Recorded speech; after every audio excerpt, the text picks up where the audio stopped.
Please like, share, and subscribe. Wishing you happiness and good luck every day. All right, let's talk about something that I think a lot of us have felt at some point. That pit in your stomach when you even think about investing. It's a kind of fear, right? Well, today we're going to walk through a story about one person's journey from being completely paralyzed by that fear to feeling genuinely empowered and in charge of her own money. And it all starts with a sentence that is just so relatable. I am a reluctant investor. That's how Danielle Town put it. And, she was a successful lawyer, sharp as a tack, but when it came to money, she just avoided it. She described the whole world of finance as this swirling gray fog she just couldn't see through. And that reluctance, well, it was really just a cover for something a lot deeper, a real, honest-to-God fear. And this is the image she used to describe it, and it's perfect. Imagine standing at the top of a dark, concrete stairwell. You can't see the bottom. Every single instinct in your body is just screaming, "Do not go down there. This is a bad idea." That's the feeling. That's the gut punch that keeps so many of us frozen on the sidelines, absolutely terrified of making that one wrong move and watching it all fall apart. So, what do you do when you're trapped in that fog? You do what seems safest. Danielle's plan was simple. Just hoard cash. Save every penny, stick it somewhere safe, and, figure out the investing stuff later. She actually told her dad, who happens to be a pretty famous investor, that her plan was to just keep her money under her mattress. And she felt good about it. I mean, she was following what she thought was the #1 rule of money: don't lose it. But turns out, her super safe plan had a huge hidden flaw. Her dad's answer was so simple, but it just completely shattered her worldview. He basically just pointed to his can of Coke and said, when I was a kid, this costs a dime. Now it's $1.50. It's the same Coke. The thing she wasn't seeing was the silent thief, inflation. That same force was slowly, quietly, but relentlessly eating away at all that safe money she had tucked away. Cash that's just sitting there isn't safe. It's actually losing its power every single day. I mean, just look at this. You've heard the saying, right? A penny saved is a penny earned. Well, when Ben Franklin said that, a penny could actually buy you something. Today, that same penny has lost over 98% of its buying power. 98%! All of a sudden, Danielle's plan to just hoard cash didn't look safe at all. In fact, it looked like a guaranteed way to slowly go broke. Okay, so if stashing cash is actually a losing game, then what in the world is the alternative? This is where her dad started to introduce her to a completely different way of thinking, a philosophy used by some of the greatest investors who ever lived. And it wasn't just about spreadsheets and numbers. It was about a fundamental shift in how she saw the world, and more importantly, how she could finally master her own fear. The whole strategy is called value investing. And the first thing you have to do is just get that image of the frantic, screaming traders on Wall Street out of your head. That's not this. The idea here is actually really calm and simple. You treat buying a stock like you're buying a whole business. You do your homework, figure out what the business is actually worth, and then you just wait. You wait patiently until you can buy it for a price that's less than what it's worth. It's not gambling, it's shopping. It's buying wonderful companies on sale. And this famous line from Warren Buffett, well, it's pretty much the golden rule for a value investor. It gets right to the heart of their secret weapon, which is emotional control. You see, most people get swept up in the crowd. They buy when prices are high and everyone's euphoric, and they panic sell when prices drop. A value investor learns to do the exact opposite. They see other people's fear not as a danger, but as an opportunity. Okay, now this right here, this is the mental flip that changes absolutely everything. A stock market crash, the very thing that terrified Danielle, the thing that felt like the end of the world, gets totally reframed. It is no longer a disaster. It is a sale. A once-in-a-decade, everything must go, Black Friday kind of sale. It's your single best chance to buy pieces of incredible companies at a massive discount. And that's the moment that our paralyzing fear started to morph into a feeling of excitement. So, armed with this totally new perspective, Danielle decided she was done being a victim. It was time to get active. She and her dad agreed to start a year-long investing practice. And I love that word, practice. It's not an investing perfection. It's like learning guitar or going to the gym. It's something you do, you work at it, you get a little better each time. You don't have to be an expert on day one. So where did she even start? Well, she started with these really simple, practical steps to make this big, scary thing feel manageable. She visualized her goal, got a clear picture of what she was working toward. She even created a little investing office in a box that she could take with her, just to make it feel real, tangible. She even put a little prayer wheel in there, not for magic, but as a physical reminder that she had to be the one to take action, to turn the wheel. But the most powerful step of all was finding her why. And this was the absolute game changer. She suddenly realized she didn't have to just throw her money at faceless, nameless corporations. She could actually use her money to vote for the kind of world she wanted to live in. She started asking, which companies are actually doing good? Which businesses share my values? And just like that, investing stopped being this terrifying chore and it became a personal mission. It gave her a reason to learn that came from deep inside. All right, so she's got her mission, she's fired up. Now came the hard part, actually learning the language of this new world. Just like when she became a lawyer, she had to learn a whole new set of terms and principles. And the very first, most important concept for finding a truly great company is an idea that comes straight from Warren Buffett and his partner Charlie Munger. They call it a durable competitive moat. And honestly, the analogy is just perfect. Think about it. A fantastic company is like a magnificent castle that holds a ton of treasure. The moat is the big, wide, protective ditch around it that keeps all the invaders, the competitors, out. And this isn't some temporary thing like a good sales quarter.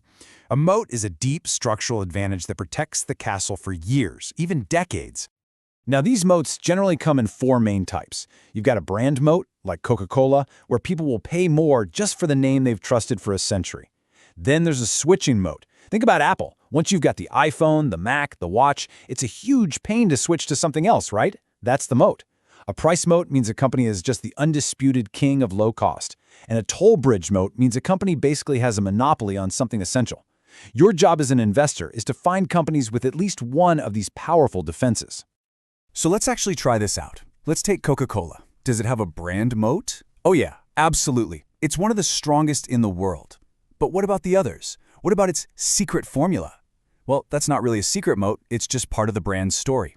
Is it hard to switch? Nope. You could buy a Pepsi in 2 seconds. Is it the cheapest soda? Definitely not. So you see, Coke's entire castle is protected almost exclusively by that one massive brand moat. And that's the kind of thinking this practice forces you to do. And as Danielle kept practicing, learning the language, analyzing companies, something really incredible started to happen. That thick gray fog of finance she'd been lost in, it started to burn off.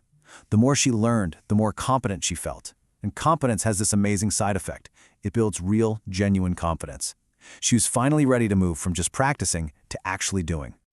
And a big piece of this shift was making the goal real. Her dad showed her this number. If you can get a 26% return on your money each year, you double it every 3 years. Think about that. The power of compounding. It's like a snowball rolling downhill. It starts small, but it gets bigger and bigger faster than you can imagine. All of a sudden, investing wasn't just about not being poor when she retired. It was about the real possibility of creating true financial freedom. It made the goal exciting. And then came the day, the moment of truth. She bought her very first stock, 10 shares of Whole Foods, a company she really believed in. But here's the brilliant part. She told herself this was not an investment. She wasn't trying to make money, she was buying an experience. The goal was simply to feel what it's like to have actual skin in the game, to practice managing the nerves and the excitement with an amount of money that wouldn't break her if she lost it all. And this quote, it just says everything, doesn't it? After her year of practice, she wasn't that reluctant person hiding in the corner anymore. She felt like she belonged. She said she felt like she was finally at the investor party. Not as an expert, not as the life of the party maybe, but she was there, in the room, comfortable, no longer a wallflower. The transformation was complete. So Danielle's story proves that conquering this fear isn't about being some kind of Wall Street genius or finding a magic stock tip. It's about building a practice, something consistent, something personal, and something driven by your own mission. It just starts with one small, manageable step.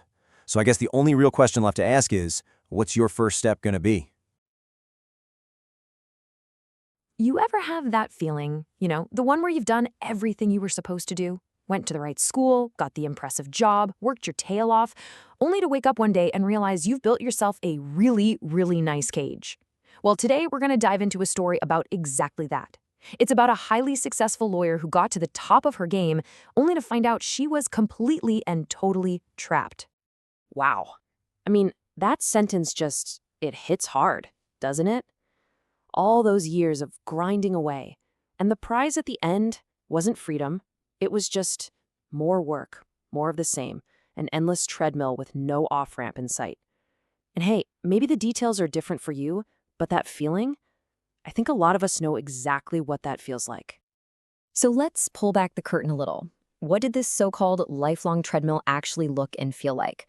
As it turns out, the price she was paying for what everyone else called success, well, it was dangerously high, and her own body started sending some pretty loud warning signals. On paper, this was the dream job. Seriously, a venture capital lawyer in Boulder, Colorado, working with exciting startups. And the thing is, she actually loved the legal work itself. But the reality? The reality was an absolute grind. 80-hour work weeks. I mean, after a while, the line between your job and your life just vanishes, and pretty soon there's no life left. The passion she had was just getting smothered by the sheer weight of it all. And that's when her body just started to revolt. And look, we are not talking about a few aches and pains here. Look at this list. This is a full-blown system meltdown. But the craziest part, when her doctor told her all this was from stress, she said, "I don't feel stressed. I feel normal." Her normal had become a state of constant red-line stress. Her body knew the truth way before her brain was willing to admit it. And here's the kicker. It wasn't just her. She looked around and realized this was an epidemic. She was seeing friends have mini-strokes, colleagues so fried they'd literally forget how to drive home. People were ending up in the hospital. This wasn't just a demanding work culture. It was downright destructive. So, okay, she's at a breaking point. She knows she needs an escape plan. She needs a way out. But when she started looking to the world of personal finance for answers, well, the options she found were incredibly limited, and frankly, they all seemed pretty awful. It's like the financial industry basically gives you two choices, and neither of them are great. The first one is to hoard. Pinch every single penny, live on rice and beans, and just stuff your cash into the safest possible places. Or there's option 2, abdicate. Just hand all your money over to some financial manager, pay their fees, whether they do a good job or not, and just cross your fingers and hope for the best. Yeah, neither one of those really screams freedom, does it? So, being pretty risk-averse, she went with what felt like the only sensible choice. She decided to become a hoarder. She was just going to save every dollar she could in a plain old savings account. It felt safe. It felt secure. She thought she was being smart, following that legendary rule from Warren Buffett himself. Rule number 1, don't lose money. And you can't really argue with that logic, right? How can you possibly lose money that's just sitting safely in a bank? So she's actually thrilled with this plan. It's simple, it's safe, and she's in complete control. She proudly presents this plan to her father, who happens to be a very experienced investor. And his response? It wasn't a long lecture. It was just one single question that completely blew her entire strategy to bits. That's it. 4 words. What about inflation? Now, of course, it's a concept she'd heard of, we all have, but she'd never really truly connected it to her own life, to her own savings. And that one simple question was about to change everything she thought she knew about playing it safe with her money. So what is inflation, really? The easiest way to think about it is like a silent tax. It's this invisible force that's constantly eating away at the value of your money. The dollar in your wallet today is going to buy you less stuff next year. Its purchasing power is always quietly going down. And why does it even happen? Well, believe it or not, governments and central banks actually want a little bit of inflation. They see it as a sign of a healthy, growing economy. It gets people to spend money, which helps companies grow, which creates jobs, which means people have more money to spend. It's this virtuous cycle. It's great for the overall economy, but it has a nasty side effect for anyone who's just holding on to cash. On average, that side effect costs you about 3% a year. Yeah, think about that. Every single year, the money that you worked so hard for loses about 3% of its real-world power to actually buy you things. It's an invisible tax on your savings. And this was the brutal truth she had to confront. Her safe plan of hoarding cash in a bank account wasn't safe at all. It was actually a guaranteed losing strategy. She wasn't protecting her money. She was locking in a predictable loss of buying power year after year after year. And if you want to see how that slow burn adds up over time, well, take a look at this. It's devastating. That 3% a year might not sound like much, but over the long haul, $1 you save today just sitting in the bank will only have the purchasing power of 40 cents in 30 years, more than half of its value, just just gone, wiped out by inflation. And the craziest part is, your bank statement will still say you have $1. So her whole plan is in ruins. She's stuck. On one hand, you've got the stock market, which seems terrifying. On the other, you've got the savings account, which is a guaranteed loss. And it was right at this moment that her father explained the real meaning behind Warren Buffett's famous rules. See, here's the big misunderstanding. When Buffett says don't lose money, he doesn't mean hide your money in a mattress and never take any risks. What he means is you have to be so disciplined, so absolutely sure about what you're buying, that the risk of you permanently losing your money is practically zero. It's an active strategy based on knowledge, not a passive one based on fear. Buffett's whole approach isn't about gambling on stocks. It's about becoming a part owner of a wonderful business. You do the research, you understand it inside and out, and then you wait. You wait patiently for the market to get scared about something and offer you that wonderful business at a bargain price. That's your margin of safety. It's like you've done the work and you know a company is worth $10 a share, but you have the patience to only buy it when it's on sale for $6. That $4 difference, that's your safety net. But, understanding all this in your head is one thing. Actually putting your own hard-earned money on the line, that's a completely different feeling. For her, the idea of investing felt like walking into a dark, creepy concrete stairwell. Her gut just screamed danger. It was this primal, physical fear that just stopped her in her tracks. And her father, he understood that fear. He knew he couldn't just say, "Oh, get over it." So he proposed something totally different. No quick fixes, no hot stock tips. Instead, he proposed a slow, deliberate, year-long journey of learning.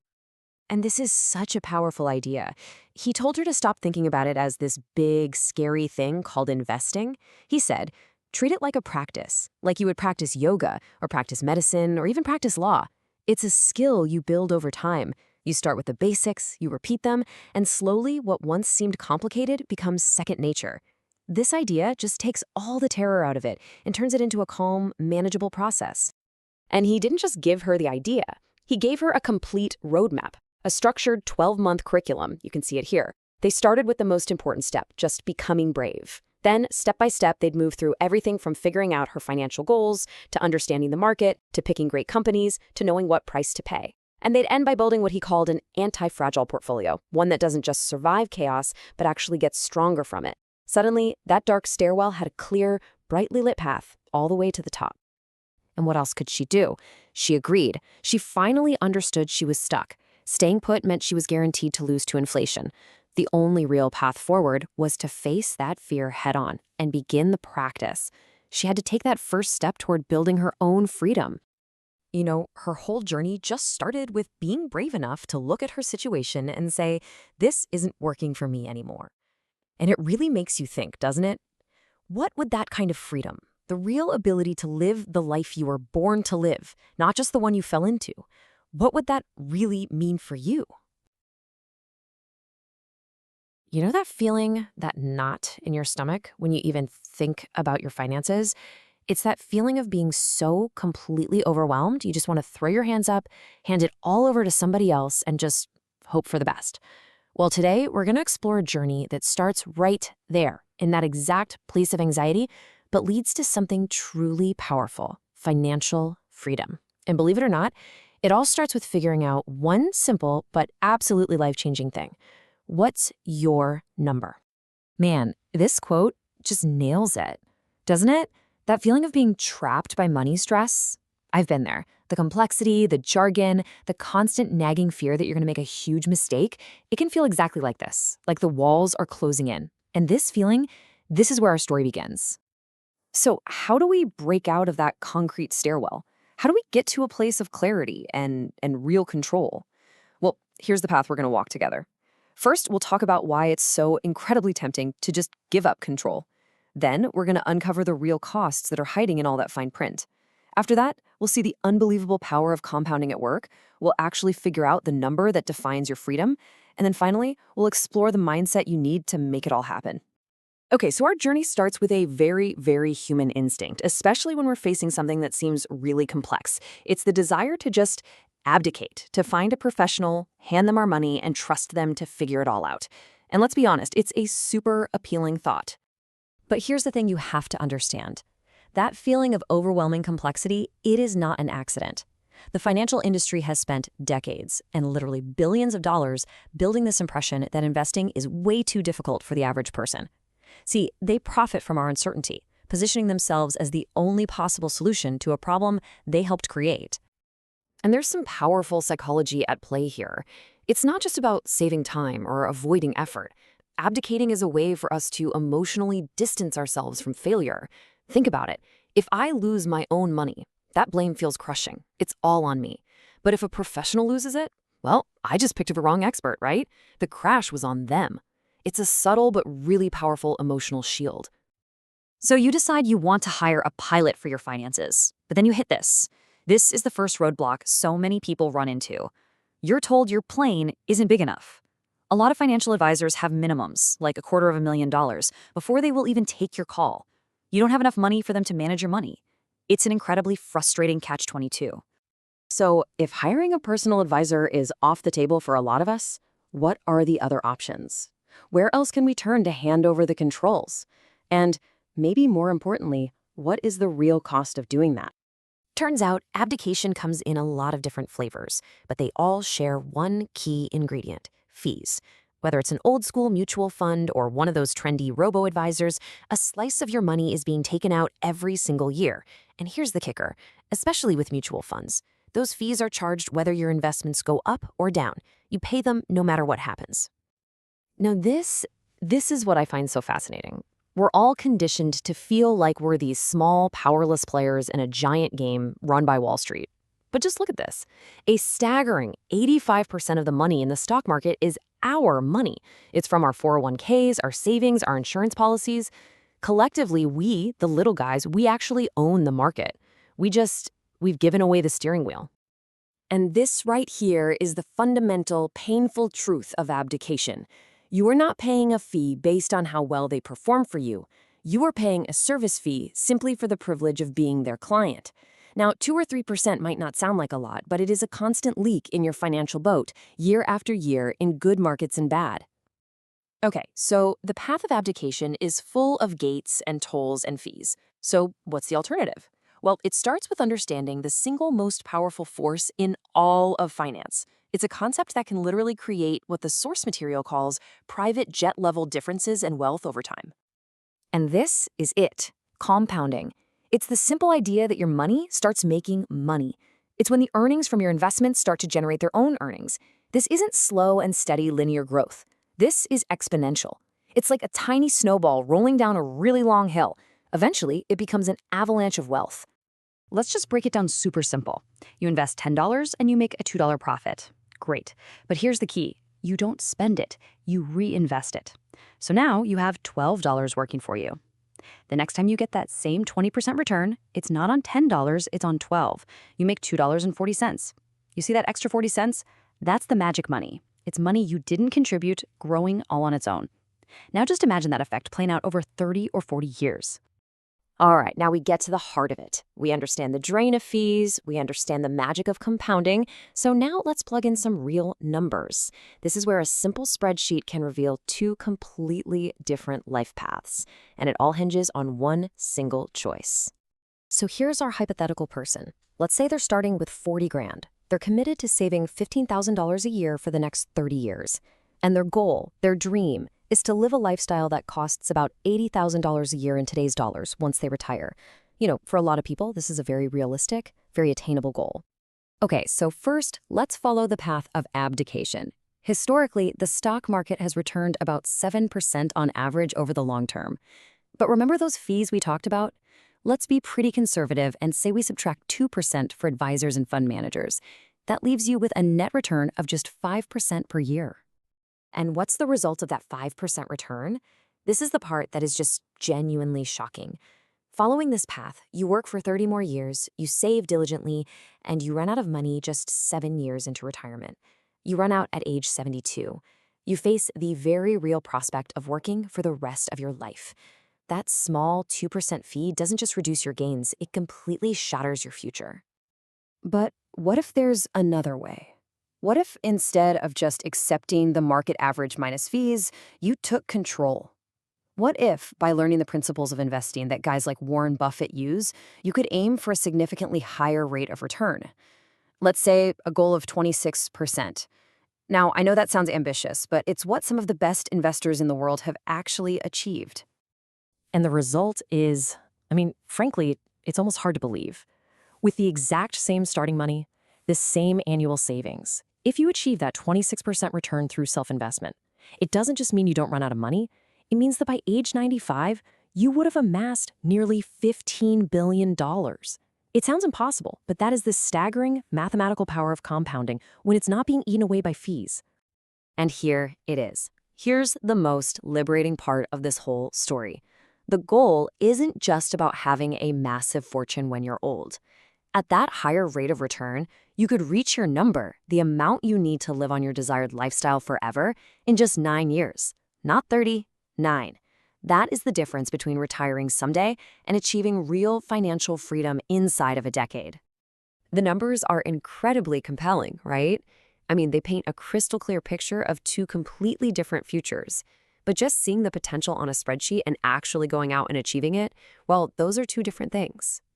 The final piece of his puzzle isn't about math, it's about mindset. Learning any new skill and investing is absolutely no different. It follows a really predictable path. You start out at unconscious incompetence. You don't even know what you don't know. Then comes the hard part, the really tough part, conscious incompetence. This is when you're painfully aware of how unskilled you are, and man, it can be frustrating. But the whole goal is to push through that stage. You push through to conscious competence, where you can do it well, you just have to really focus. And then finally, you hit unconscious competence. You're in the zone. It's second nature. The key thing to remember is that painful middle stage, it's just a stage. It's not where you live. So what gets you through that difficult learning journey? Well, surprisingly, one of the most successful investors in the world, a guy they often call the Warren Buffett of Japan, he says his secret isn't some complex formula. It's a principle he calls manjuro. And it means thankfulness. It's about being grateful for the opportunity to learn, being thankful for your problems because they show you what you need to change. It's a mindset that turns stress and frustration into pure motivation. So there you have it. We've laid out the two paths. You have the path of abdication, which seems easy, but comes at this staggering cost of fees that can totally derail your retirement. And then you have the path of self-investment, which, yeah, it requires learning and effort, but it holds the potential for true financial freedom, and way, way sooner than you think. The numbers make it pretty clear that the alternative to learning this for yourself is, well, it's genuinely scary. So the only question left is the one right here on the screen. What's stopping you from beginning? All right, let's just dive right in. Today, we're going to talk about investing, but maybe not in the way you're used to. Let's forget about the crazy charts and the dense spreadsheets just for a minute. I want you to think about investing as something else entirely. Think of it as a powerful act, a personal mission. This is all about how you can turn your money into a direct vote for the kind of world you actually want to live in. So, does any of this sound familiar? That feeling that investing is just overwhelming, way too complicated, or, maybe even a little bit shady? If you've ever felt that way, trust me, you are not alone. For a ton of us, the whole world of finance just feels like this dense, impenetrable fog. The author of the book we're looking at today felt that exact same way. Too busy, not a math person, and just completely overwhelmed by it all. But she found a way through that fog, and her journey, well, it gives us a kind of roadmap for turning all that anxiety into real empowerment. So, here's our plan for today. First, we're going to talk about creating the right mindset, a dedicated space for this work. Then, we'll start to peel back the layers of the system we're all playing in, the modern corporation. After that, we get to the big aha moment, this idea that your money is your vote. And finally, we'll wrap up with a really practical framework for putting that vote into action by figuring out a company's real story. Okay, let's get into part 1, creating an investing space. So, when you're feeling totally overwhelmed by something, what's the first thing you do? For the author, the answer wasn't, to dive headfirst into a bunch of annual reports. Nope, it was to get organized. The very first step to taking on the financial world was simply taking on her dining room table. She uses this incredible analogy. Think about it. For a runner, the ritual is lacing up the shoes. For someone who does yoga, it's unrolling the mat. It's a trigger. And she realized she needed the exact same thing for investing, a simple, repeatable action that tells your brain, okay, we're doing this now. It's how you turn a really intimidating task into a grounded, familiar habit. And so she created what she called an investing office in a box. And honestly, it's a brilliant idea. Super low stakes, she didn't have a dedicated home office, so she just made one that was mobile. By getting everything she needed and putting it into one box, she could turn any spot into her investing zone. The key wasn't really the space itself, but the act of setting it up. That was the ritual that told her brain, all right, time to focus. And this is really the heart of the idea. The box wasn't just for calculators and pens, it was for what she called talismans, personal things that connected her to her purpose. A stone to remind her to be thankful for challenges, photos of friends to remind her who she was doing this for, books like The Big Short as a warning that you always have to look deeper, even a prayer wheel to symbolize that hope is not a strategy. You actually have to do the work. You have to turn the wheel yourself. Okay, so with her personal space and her mindset all set, she was ready to face the system itself, the modern corporation. It's the engine of our entire economy. But as she found out pretty quick, it is a true double-edged sword. You know, the one key innovation that really makes the entire modern stock market possible is this idea of limited liability. Hundreds of years ago, this was an absolute game changer. It basically means that if you invest in a company and it goes belly up, you only lose the money you put in. Creditors can't come after your house or your savings. It was designed to encourage people to take risks and build new things. But here's the other edge of that sword. That same corporate shield, while it's amazing for innovation, also creates a huge moral hazard. It basically mutes the penalty for truly disastrous decisions. When a company causes massive harm, the people in charge are often protected from any personal consequences. This system allows for both angels and monsters, and our job as investors is to try and figure out which is which. And what makes that even harder is something called information asymmetry. It's a fancy term for a simple and frankly kind of scary truth. The people running the company will always know more than you, the shareholder. I mean, the big Wall Street investors might get a meeting with the CEO, but the small, everyday investors, we're on the outside looking in. And that creates a massive disadvantage right from the start. And this disadvantage, well, it can lead to some pretty staggering results. Just look at this chart. 50 years ago, the average CEO at a big company made about 20 times what their average worker did. Seems like a lot, right? Well, today, that ratio has absolutely exploded to 300 to 1. And that's not just a number on a chart, it reflects a massive shift in what corporations prioritize. So let's look at how this plays out in the real world. Back in 2015, the oil company Schlumberger saw its profits and revenue just plummet. The result, they cut 25,000 jobs. That's 20% of their entire workforce. That very same year, their CEO got a compensation package worth over $18 million. It's that kind of disconnect that makes so many of us feel like the system is just, well, broken.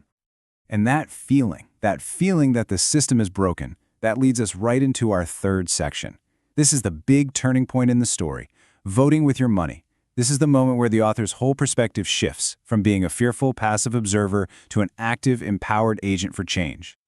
And it all started with this simple but incredibly powerful realization. Every single day, we vote with our wallets. The coffee you buy, the clothes you wear, the food you eat, every single purchase sends a signal.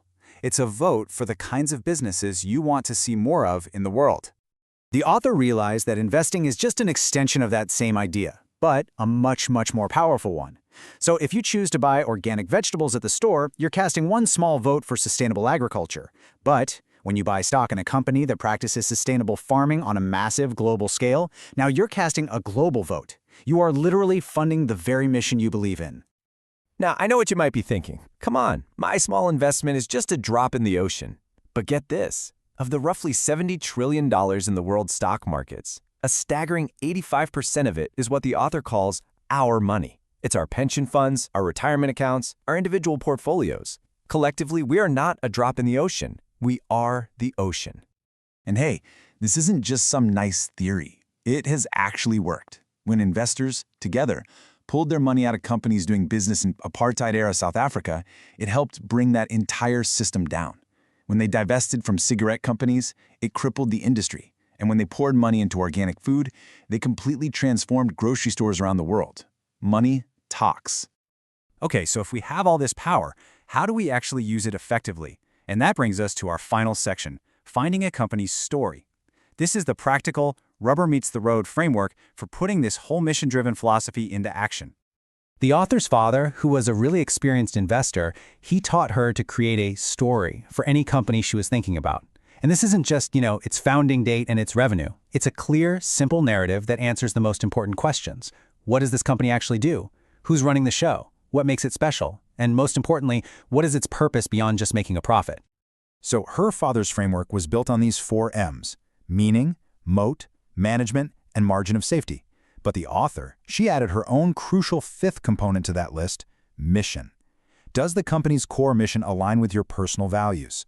For her, a business could look perfect on paper. It could check all the first 4 boxes. But if the answer to that last question was no, it just wasn't a good investment for her, period. And you know what? This isn't some fringe, out-there idea. Even Warren Buffett invests this way. When someone asked him about investing in Coca-Cola despite all the health concerns, he famously said he loves it and drinks it every day. Then he joked that he's been to Whole Foods and, quote, nobody's smiling at Whole Foods.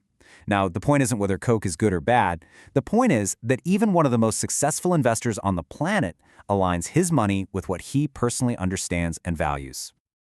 And that really brings us right back to the core idea of this whole explainer. Your money is never neutral. It's never just sitting on the sidelines. Whether it's in a giant index fund or stuffed under your mattress, it's supporting something. It is casting a vote.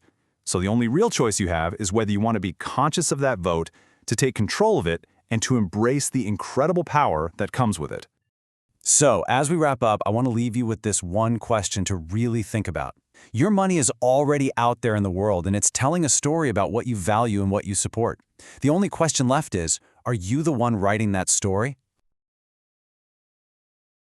All right, let's get right into it. Today, we're going to talk about the one core idea, the first principle that you absolutely have to understand if you want to build real, lasting wealth. We're going to cut through all the jargon, all the noise, and get to the heart of what separates truly successful investors from, well, everyone else. I think we've all wondered this at some point. You look at the news, you see these charts going up and down like a roller coaster, and you hear these horror stories. It's really easy to just throw your hands up and say, the whole thing is just a big casino. And look, that fear is real. It keeps so many good people sitting on the sidelines, completely missing out on one of the most powerful ways to build wealth that's ever existed. But we're going to pull back the curtain on all of that today. Here's the plan. First, we'll look at the perfect theory of the market they teach in universities. Then we'll talk about the one giant problem with that theory, a guy named Warren Buffett. After that, we'll get into the real forces that move markets, fear and greed, and how they create opportunity. We'll learn a simple 4-step framework from a master, figure out how to find your own unique advantage, and then, most importantly, we'll finish with the exact steps you can take to get started. So, let's start with the big idea that dominates the academic world. This is the reason why so many financial advisors and professors will tell you that even trying to pick a winning stock is a waste of your time. It's called the efficient market hypothesis. And you know what? The logic kind of makes sense on the surface. It says, look, you've got millions of smart, motivated people out there all looking at the same public information. So the second any new information comes out, they instantly act on it, and the stock price immediately adjusts to its correct and fair value. If that's true, then every single stock is always perfectly priced. And trying to find a bargain, it's no better than flipping a coin, a total 50-50 shot. But if the market is so perfectly efficient, if every stock is always priced just right, then how in the world do you explain Warren Buffett? This is the giant, glaring problem that the whole theory just can't seem to solve. I mean, just look at these numbers. They're staggering. If you put $10,000 into a standard stock market index fund back in 1956, by 1973, it would have grown to $50,000. Hey, that's not bad, right? But if you had given that same $10,000 to Buffett, it would have turned into $2.5 million. Now, come on, if investing is just a coin flip, how is that possible? That's not a little bit better. It's a completely different universe. Well, for years, the academics who loved the efficient market hypothesis had an answer for that. They said, oh, he just got lucky. They literally compared him to a monkey flipping coins. Their argument was if you get enough monkeys flipping coins for long enough, one of them is statistically bound to flip heads 20 times in a row. They claimed Warren Buffett was just that one lucky monkey. So finally, Buffett got tired of hearing this, and he came back with this brilliant rebuttal. He said, okay, imagine you did find a bunch of national coin flipping champions. But what if you discovered that they all came from the same tiny little zoo in Omaha, Nebraska? At some point, you'd stop looking at the monkeys and start looking at the zookeeper, right? That zoo, he explained, was the investing philosophy taught by his mentor, Benjamin Graham. And then he pointed out all these other investors who came from that same zoo who also destroyed the market averages, all making their own separate decisions. It wasn't a fluke, it wasn't luck, it was a repeatable method. So if the market isn't this perfectly rational, efficient machine, then what is it? What's really driving things? Well, this gets us to the absolute core idea behind value investing. This is where the opportunities come from. This quote from Buffett says it all. He says, prices aren't set by some calm, rational consensus. They're set at the margin. That means the price of a stock at any given moment is determined by the very next trade, the person who is most desperate to sell or most eager to buy. And that person is often the most emotional, the most greedy, or the most panicked person in the entire market. Think about that. The market isn't a calculator. It's a moody, emotional crowd. And you can see this play out over and over again throughout history. The South Sea bubble in the 1700s, the dot-com bubble in 2000. These were times of pure, unadulterated greed. People were buying stocks with no earnings, no profits, just hype. Then you have the crashes that follow, like in 2001 or the financial crisis in 2008. That's when pure, paralyzing fear takes over and everyone sells, no matter the price. It's the same pattern again and again. Human emotion is the real engine of the market. Value investors look for what they call an event. This is some kind of short-term problem that hits an otherwise great company and causes a wave of panic selling. A perfect example happened in 2011.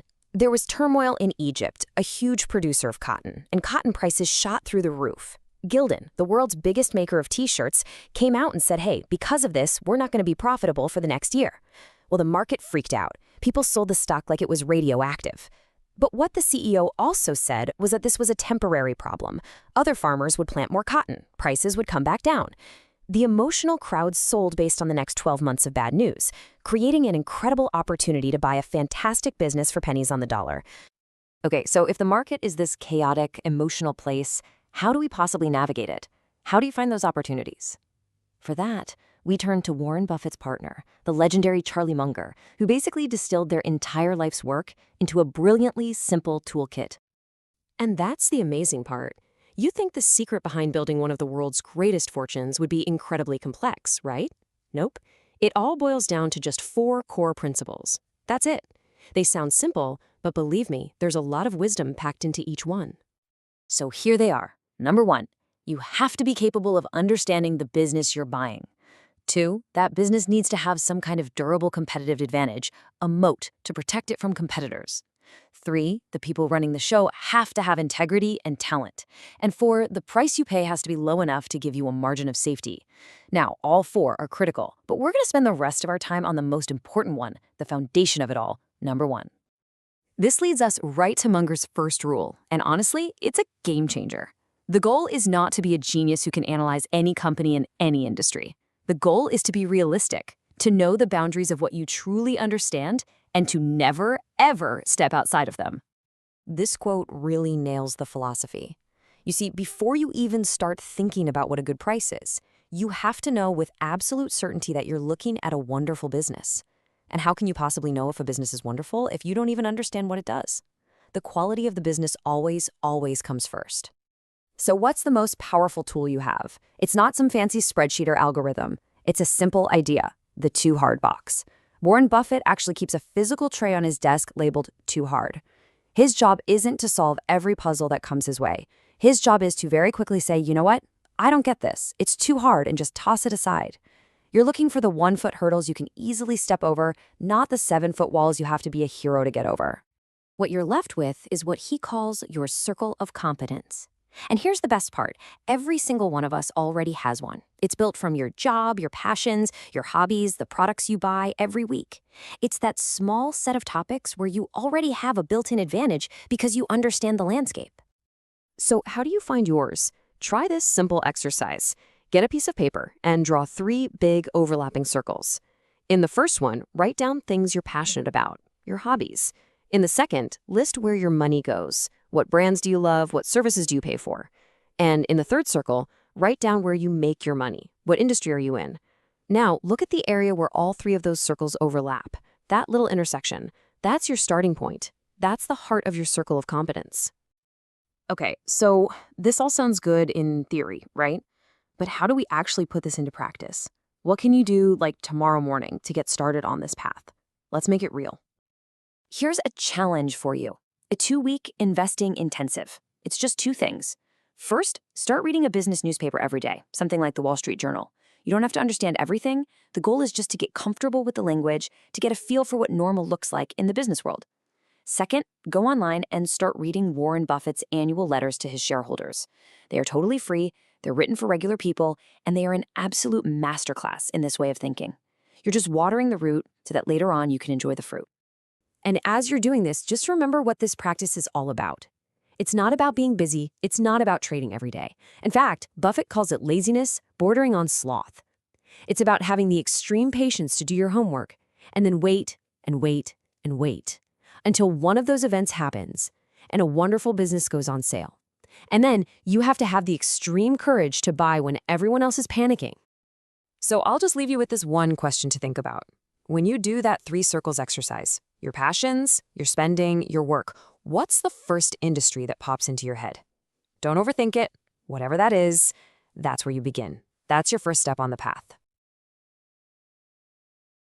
All right, let's get right into it. Today, we're going to unpack 2 of Charlie Munger's most critical ideas for finding those truly special businesses. You know, the ones that last. We're talking about how to spot a company's defenses, what he calls its moat, and just as importantly, how to size up the people running the show. So here's the big question, right? In a world where everyone's trying to eat everyone else's lunch, how on earth do you find a business that has an advantage so powerful it's almost unfair? That's the puzzle we're going to solve today. And the answer really boils down to this one powerful metaphor, the moat. I want you to picture the business as a magnificent castle. It's strong, it's profitable. The moat is that huge, deep ditch filled with water all around it. It's what protects the castle, the business, from attackers, which are its competitors. A really good moat makes the castle so tough to conquer that most enemies won't even bother trying. Now, not just any advantage counts. A true moat has to have 2 qualities. First, it has to be intrinsic. That means the advantage is baked right into the DNA of the company. You literally can't separate the business from its advantage. And second, it must be durable. We're not talking about a leg up for a year or 2. We're talking about an advantage that's built to last, for decades even. Okay, so if we're going to be moat hunters, we need to know what we're looking for. The good news is, these defenses tend to fall into a few clear categories. So let's map out the different ways a company can build its fortress. There are basically 5, well, maybe 5.5 types of moats. You've got brand, switching, the toll bridge, secrets, and price. And we'll also talk about network effects, which is a really powerful flavor of a switching moat. Think of this as the menu of defenses you're looking for. First step, and one of the most powerful, is the brand moat. This is where a company's name is so dominant that it becomes shorthand for the entire product category. You walk up to a counter, and you don't ask for a cola-flavored carbonated beverage, you ask for a Coke. That name lives inside your head, and that mental real estate is an incredible defense. Next is the switching moat. This is all about making it a giant pain in the neck for customers to go to a competitor. Apple is the master of this. You've got the iPhone, the Mac, the watch. All your photos, your music, your contacts are perfectly synced. To leave that ecosystem for something else? It would take days, you might lose data. It's just too much hassle. That hassle factor is the moat. Then you have the toll bridge moat. This is when a company has exclusive or near-exclusive control over a vital service or piece of infrastructure. Think about a major railroad company. Sure, another company could try to build thousands of miles of competing tracks, but the cost and the regulatory nightmare would be astronomical. It's practically impossible. They own the bridge, and if you want to cross, you've got to pay the toll. The secrets moat is all about having some kind of proprietary information that nobody else has. This can be official, like a patent on a blockbuster drug that gives Pfizer the exclusive right to sell it for years. Or it can be unofficial, like the legendary secret formula for Coca-Cola, locked away in a vault. Either way, competitors can't legally or easily copy it. And finally, we have the price moat. Now listen carefully on this one. This is not just about being the cheapest. It's about having a fundamental, built-in, sustainable cost advantage. Costco is the textbook example. Their whole business model, from their warehouses to their bulk purchasing, is designed to be the lowest cost operator. If a competitor tries to start a price war, Costco is built from the ground up to not just survive, but to win. Okay, so we have these 5 categories, and they make a lot of sense. But you might be thinking, this all feels a little subjective, doesn't it? How can we be sure a moat is real and not just something we're imagining? Well, this is where we move from the story to the spreadsheet, because the numbers don't lie. So let's get into the practical side of this, measuring the moat. To do this, we're going to look at 4 specific numbers over a long period. These numbers are like the vital signs of the business. They tell us if that castle isn't just well defended, but actually growing and thriving inside its walls. These are what we call the big 4. You've got net income, that's the bottom line profit. Then there's book value. Think of it as the company's net worth on paper. You have sales, the total revenue coming in the door. And finally, and this one is so important, operating cash, the actual physical cash the business generates from its day-to-day operations. So what are we looking for in these numbers? Well, the gold standard is seeing all 4 of them growing at a nice steady clip of at least 10% a year. But here's the real key, the word consistently.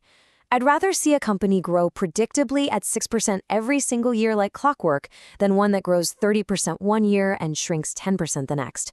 That smooth, predictable growth is the fingerprint of a strong moat. Once you've looked at the history, you have to make a call on the future. This is what's called the windage growth rate. It's not a simple average of the past 5 years.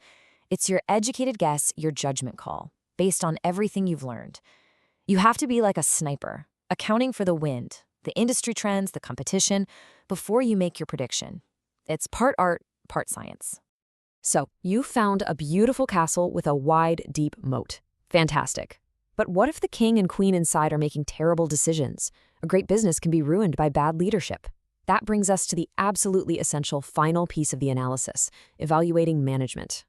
I like to call this the gossip check. You've got to become a bit of a private investigator. Read the CEO's biography. Where did they come from? Are they a bold, risk-taking founder or more of a steady, professional manager? Is the original founder still around, keeping the culture alive? And this is a big one. Do they own a lot of companies' stock? You want leaders with their own money on the line right alongside yours. You want them to have skin in the game. But just like with the moat, we don't stop at the gossip, we look at the numbers. 2 are incredibly important here. The first is return on equity, or ROE. It tells you how much profit management is squeezing out of the shareholders' money. The problem is, a company can juice its ROE by taking on a ton of debt. That's why we also look at return on invested capital, or ROIC. It tells a more honest story because it includes debt in the calculation. And what's a good number look like? You're hunting for companies that have consistently, year after year for the last decade, posted an ROE and an ROIC of 15% or better. Think about that. Maintaining that level of performance for 10 years straight is incredibly difficult. It's a huge sign that you're dealing with world-class managers. And one final non-negotiable check on management, debt. A mountain of debt can bring down even the greatest business. So here's a simple back-of-the-envelope test. Look at their long-term debt, then look at their annual earnings. Could they pay off all that debt in just 1 or 2 years if they had to? If the answer is no, that's a serious red flag. Whew, okay, that was a lot. We've talked about moats, the big 4 numbers, gossip checks, ROE, ROIC, debt. It's easy to feel overwhelmed. So how do you pull all of this together into a repeatable process? Simple. You use a checklist. The brilliant surgeon Atul Gawande wrote a whole book about this. He showed how simple checklists prevent catastrophic errors in operating rooms. It's the same for us. Investing is emotional. It's easy to get excited and skip a step. A checklist isn't for beginners. It's for professionals. It's the tool that keeps arrogance and emotion from costing you dearly. And here it is. This is your framework. 4 simple steps. 1, identify the moat. What kind is it? How strong is it? 2, check the big 4. Are those growth numbers consistent? 3, research the rulers. Do the gossip check. And 4, run the management numbers. Are ROE and ROIC above 15%? Is the debt level safe? That's it. That's the process. So there you have it. You now have the tools, the framework, to go out and analyze a business's defenses and the quality of its leadership. The only question left is, which castle are you going to go inspect first? You ever have that feeling, you're at a party, music's playing, people are laughing, but you feel like you're on the outside looking in. Like you're there, but not really there. Well, today we're going to talk about that exact feeling, but in the world of investing. It's a really powerful story about the hidden, personal stuff that can stop us dead in our tracks from reaching our financial goals. And it all kicks off with that frustrating sense of just being stuck on the sidelines. So this is where our narrator finds herself. And get this, it's after 6 full months of practice. She's done the work, she's showing up every day, but she still feels like a total stranger at the table. She can see everyone else having fun, making it work, but there's this invisible wall keeping her out. It's a feeling I think a lot of us can relate to when we're trying to break into something new, something that feels a little intimidating. And this slide just nails the problem, doesn't it?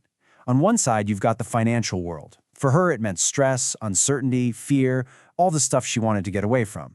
But on the other side, financial freedom. That's the dream, right? Abundance, happiness, feeling relaxed. So the big question is, how in the world do you get from one side to the other when the very path you have to walk feels paved with anxiety? And here's the real kicker. It wasn't about the numbers or the strategy. The problem was deep inside. When she tried to picture herself succeeding, there was nothing. Just this dark, thick fog blocking the view. It's such a perfect way to describe that internal voice that tells you, nope, this isn't for you. And to make it even worse, she could see her own father navigating that same world like it was nothing, like he had a flashlight that cut right through a fog she couldn't even begin to see through. So, what do you do when you're completely stuck? Well, she did what a lot of us would do. She called her dad. And this one phone call, it changes everything. He doesn't just give her a pep talk. No, he introduces this fundamental investing principle that, it turns out, might be the key to clearing away all that fog. He called it the circle of competence, and it's one of those ideas that's so simple, it's brilliant. It just means stick to what you actually know. Only put your money into companies and industries that you genuinely understand inside and out. But, he said, it's not just about what you know. The most important part is being totally, brutally honest with yourself about what you don't know. That's the boundary of your circle, and it only gets bigger when you get smarter, when your real competence grows. And to really drive the point home, her dad tells her this absolutely wild story. Early on, he invested in some bioengineered fertilizer company thinking, yeah, I get this. Well, the next thing he knows, the board cans the CEO and votes him in to run the place. Why? Mostly because he was, quote, the only board member that didn't have a real job. The company ended up doing okay, but the lesson was crystal clear. He had wandered so far outside his circle of competence, he accidentally ended up running the company. Okay, but his next story, this one had way higher stakes. This wasn't just about an accidental job anymore. We're talking about a serious amount of money. So he'd invested in this amazing software company that was built for Steve Jobs' next computer. The software itself was brilliant, but he made 2 huge mistakes, both way outside his circle. First, he bet on the wrong horse. The next computer totally flopped. Then, after the company got sold, he found out the CEO of the company that bought them was cooking the books. The investment just evaporated. It went from $20 million down to $2 million.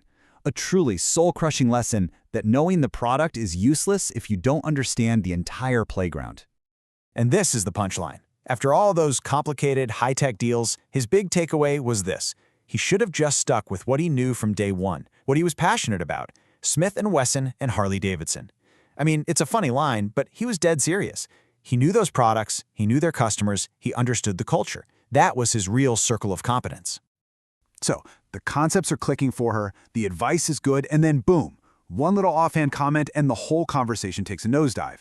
It goes from investing theory to something incredibly personal, and that fog she's been fighting, it comes rolling right back in, thicker than ever before.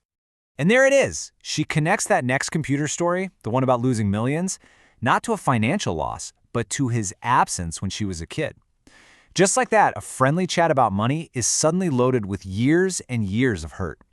All the stuff that was unspoken between them, well, it just got spoken. And you can tell a major nerve was hit.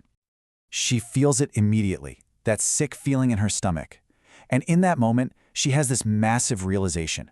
Her anxiety about the financial world, it was never about the money. It was all tangled up in this deep old wound about her dad being gone. That fog, it wasn't about stocks and bonds. It was about trust. It was about feeling abandoned. This is the moment of truth. She hangs up, but then she calls him back, and they finally start talking about what's really going on. This isn't about investing anymore. This is about a father and a daughter finally having the conversation they probably should have had decades ago. And you can just hear the shock and the hurt in her father's voice. He's completely floored by that word, abandoned. From his perspective, it was the last thing he ever intended to do. And the thought that his daughter has been carrying that feeling around for all these years, you can tell it's just devastating to him. But it opens the door for him to finally tell his side of the story. And his perspective just changes everything for her. He tells her their divorce wasn't just a breakup, it was a war. Things had gotten so toxic that he truly believed that if he stayed in the middle of it, it would make things worse for everyone. So his choice to step away for a while, it wasn't abandonment. It was a strategic retreat, a painful decision he made to de-escalate the fighting so he could have a stable, long-term future with his daughters. And this, right here, this is the breakthrough. It's such a powerful distinction. The feeling she had as a little girl, the feeling of being abandoned, that was 100% real and valid. But his intention was the complete opposite of abandonment. And separating her feeling from his intention was the key that unlocked the whole thing. For the very first time, that thick, dark fog started to lift. So once that huge emotional weight is finally gone, she's able to move forward. But she doesn't just, brush it under the rug. She takes this incredibly painful breakthrough and builds a real, practical framework out of it, a way to deal with the psychology of money. She literally turns her pain into a powerful new practice. And here it is. It's a 3-step process. Simple, but not easy. First, face it. You have to name the fear, acknowledge the old story that's running in your head. Just giving it a name takes away so much of its power. Second, maro, which means to be thankful. You find the good lessons from your family story with money, and you consciously decide to leave the fear and the baggage behind. And finally, you transform. You use that new awareness to build the financial tradition you actually want for your own life, for your own family.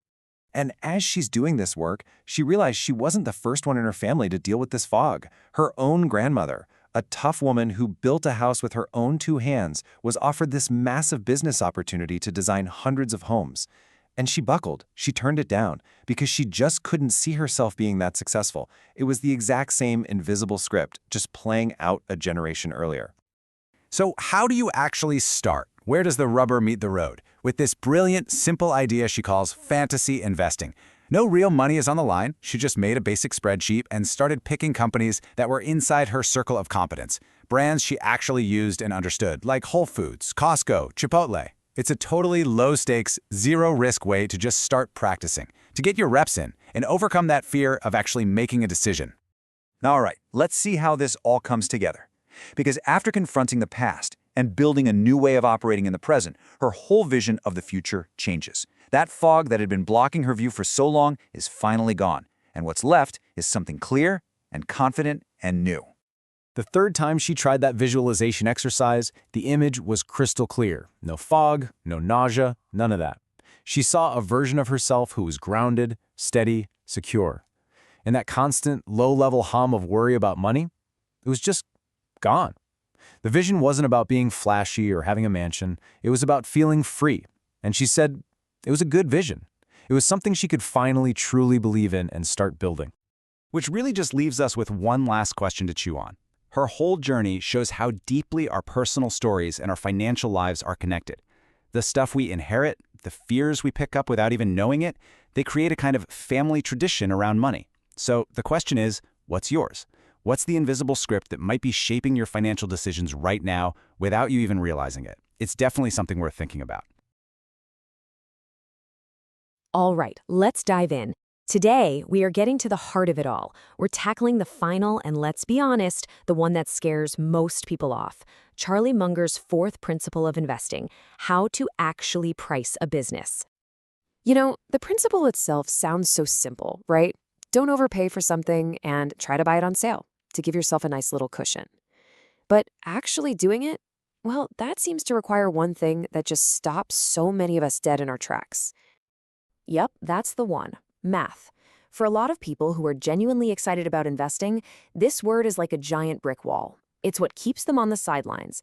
But today, we're not just going to climb over that wall, we're going to take it apart piece by logical piece. To do that, we're going to follow the journey of an investor who was completely overwhelmed by valuation. Just lost in a sea of numbers from books, from articles, even from her own father, who was just trying to help. Sound familiar? And this is the aha moment. The big breakthrough wasn't buried in some finance textbook. It was just a simple shift in perspective. Stop trying to memorize formulas. Start understanding the logic behind them. Once you get the logic, the formulas just appear. That is our entire mission today.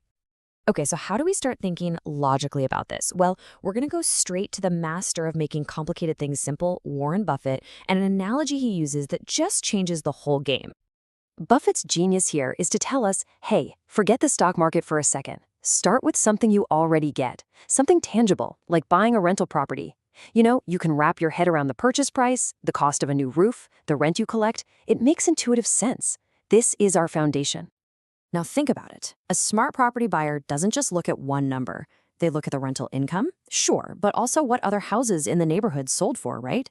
They get multiple viewpoints to feel safe. And that is exactly what we're going to do. We're going to learn 2 different pricing methods today to give us a sensible range, not just one single risky number. Let's start with the first one. So first up is a classic tool that Buffett and Munger basically borrowed from the real estate world for buying businesses.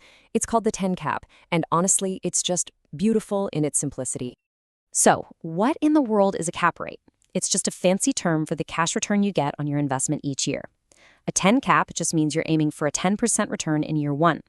You buy a house for $500,000, and after 1 year you have $50,000 cash in your pocket? Boom, that's a 10 cap. You do that deal all day long. And get this, the math is almost ridiculously simple. You just have to find a special number called owner earnings, and then you multiply it by 10. That's it. That's the price you can pay to get that 10% return. Simple, right? So what on earth are owner earnings? And then, bam.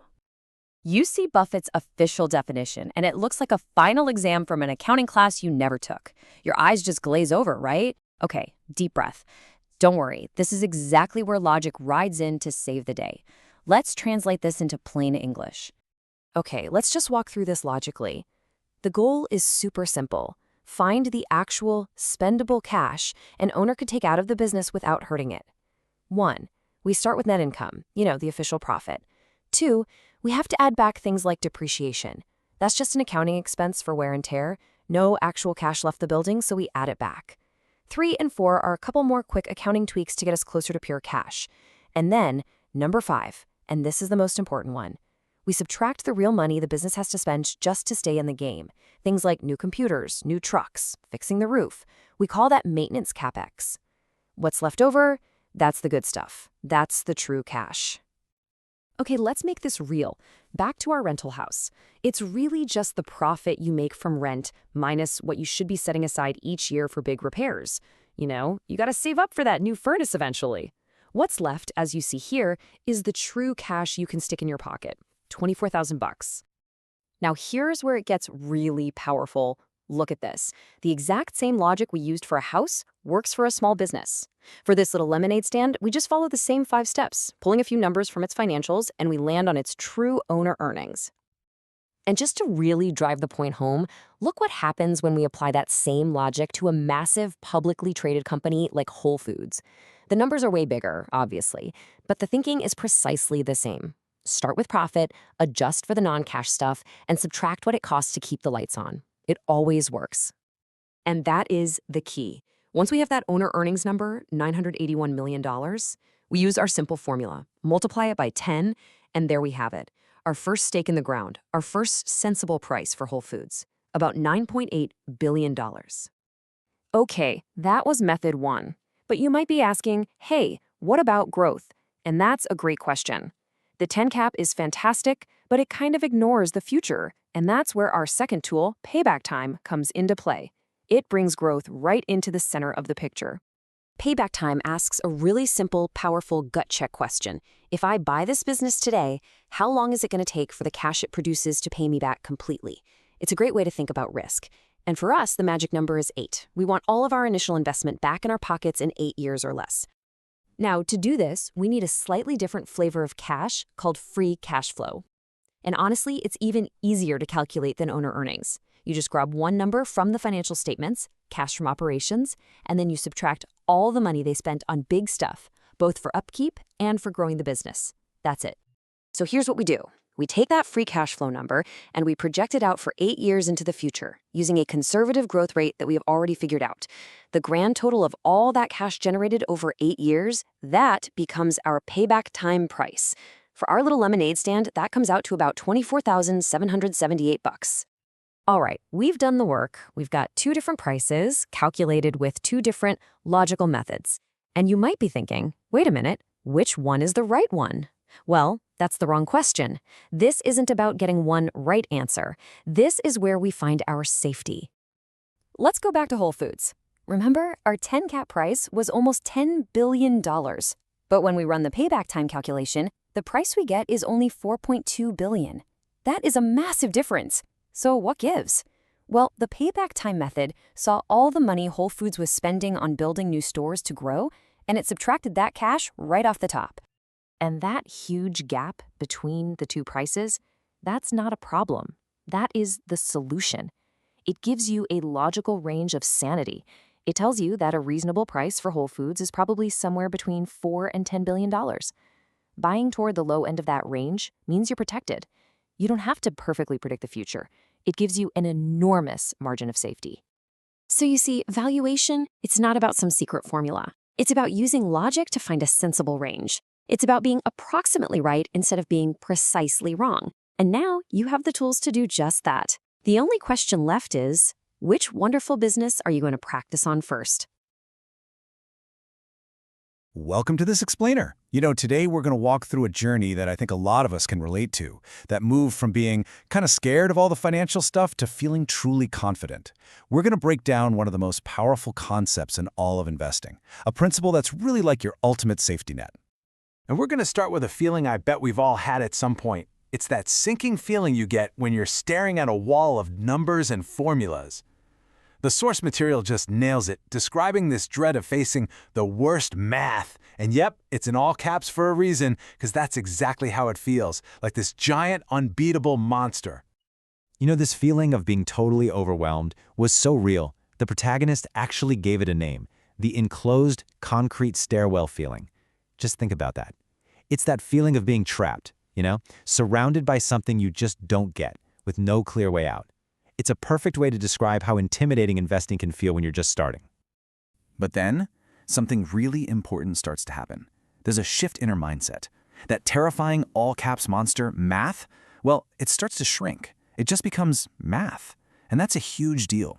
It goes from being this scary, unknowable thing to just a skill, something you can learn, you can practice, and you can get good at. Honestly, that shift is the first and maybe the most important step on this whole journey. Okay, so with this new way of thinking, she goes to her father for guidance. She's already learned a couple of ways to figure out what a business might be worth, but she feels like something's missing. She's not getting to its real value. And his answer, well, it was incredibly simple, and it came straight from one of the greatest investors of all time, Warren Buffett. Margin of safety. There it is, those 3 words. See, it's not enough to just find a great company. The real secret is buying that company at a price that gives you a massive cushion in case you're wrong. This isn't just some clever trick. It's a whole philosophy that protects you from all the crazy, unpredictable stuff the market can throw at you. So what exactly is a margin of safety? Well, think of it like this. Let's say you do all your homework and you figure out a company is really worth $100 a share. You don't go out and pay $99 for it. No way. You wait. You wait until you can buy it for, say, $50. That huge $50 gap between the value and the price, that's your safety net. It's what saves you if you made a mistake in your calculations, or if the company hits a rough patch, or the whole economy just goes sideways.